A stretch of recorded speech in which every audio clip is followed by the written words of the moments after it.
Okay, let's jump right into this explainer. Today, we're unpacking a really brilliant piece of analysis by Oluyomi Ola-David called Take the Hint, I May Need Your Aid.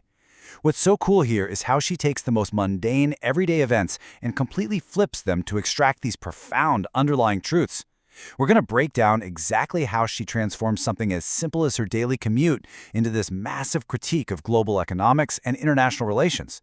It's a fantastic mental exercise. It really shifts your perspective. So let's get into it. So question for you. How do you react to pedestrians while driving? I want you to really picture your daily commute.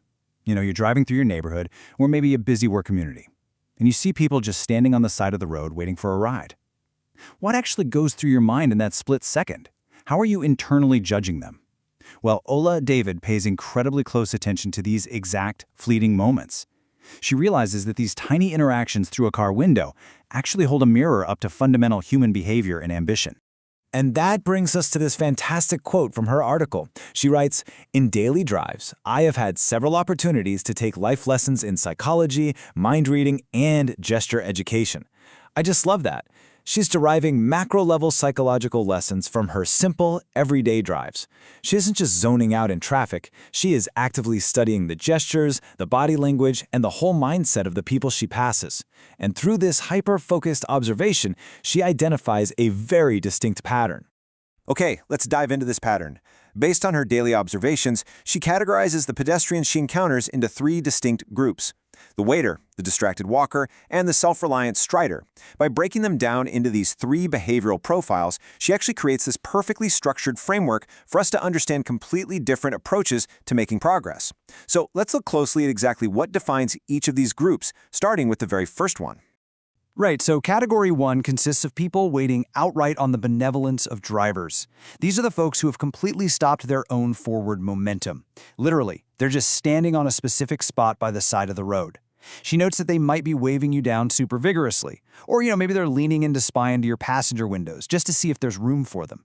The kicker here is that their entire strategy for reaching their destination relies 100% on someone else stopping to pick them up. And here is where she spots a really fascinating psychological quirk about this first category. Say you dare to drive past them without stopping to offer help. They react. She interprets their glaring look as a direct accusation. It's like they're saying, "You are not considerate at all, don't you know I had been waiting here for a bit?" Pointing out this sheer entitlement is absolutely crucial to her analysis. Because think about it, even though you owe them nothing, they feel wronged. Why? Because their entire game plan depends completely on the unearned benevolence of a passing driver. Moving on, she observes the second group. Category 2 is walking but keeping their ears and skin sensitive to a car ride. So this group has at least started moving towards their anticipated destination. Good for them, right? But there's a catch. They are completely distracted. They're constantly looking over their shoulder, practically feeling the breeze of passing cars, just hoping for someone to stop.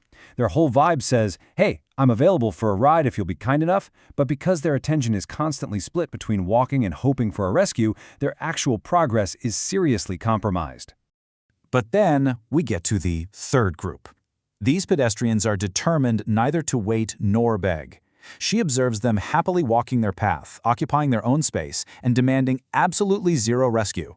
They might have earphones on, listening to a podcast or an audiobook, deliberately making themselves totally insensitive to any benevolent gestures from drivers passing by. They are in motion, moving entirely under their own power and completely focused on their own independent journey. She really deeply admires the independence of this third group, because they aren't distracted looking around for a ride, they actually stay alert to careless drivers, which keeps them safe. They actively enjoy the journey, drinking in refreshing lessons from nature as they walk. And what's really striking, and she makes a point of this, is that even if a driver stops and offers an unsolicited ride, they might just smile politely and wave it off. No way, right? But they're just content with their own walk. If they do happen to accept a ride, she notes it's usually to build a social connection with a kind stranger, not out of any sort of desperate necessity. Now, what's really interesting about this slide is where the narrative makes a massive pivot. Boom, we are no longer just talking about a morning commute. We are suddenly looking at the long trek toward development and economic security. Her theory posits that these three types of pedestrians actually represent different types of nations on the global stage. Yep, she's actually talking about global economics, international aid, and how different countries approach their own development. It's a wildly effective metaphor, so let's map it out exactly as she sees it. Think back to the waiting pedestrian we just talked about. Ola David maps that first category perfectly to countries that wait on foreign assistance and outside ideas to facilitate their domestic progress.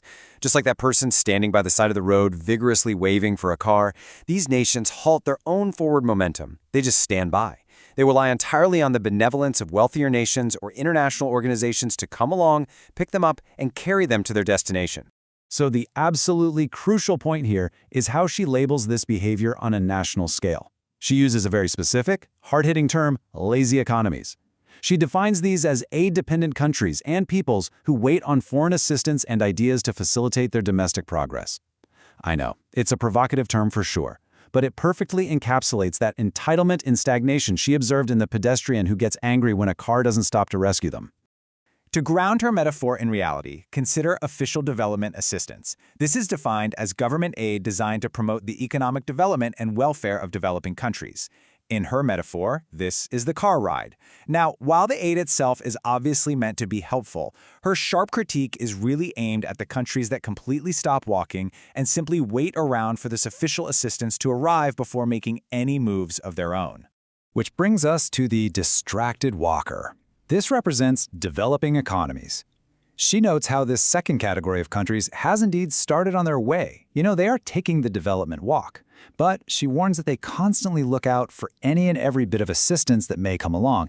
And because they are so distracted seeking foreign assistance, they lose crucial time. Plus, the aid they are so desperately looking for might not even fit their specific needs or sustain them in the long run anyway. Let's move to and see how this builds into the ideal scenario. The self-reliant strider, acting as the emerging economy. This represents complete economic self-reliance. These nations, exactly like the third category of pedestrians, live with a total perspective of self-reliance. They absolutely do not wait on foreign assistance to start up their development. They harness their own internal resources to generate self-sustaining growth, and they walk their path with complete determination and autonomy. And this brilliantly illustrates exactly what successful emerging economies actually do. Instead of waiting around for a ride, they take action. They conduct a sound diagnostic assessment, like a rigorous SWOT analysis, of their status quo. They map out a winning strategy. They actively learn from history so they can avoid past pitfalls and replicate success. And most importantly, they harness all their resources for self-sustaining growth.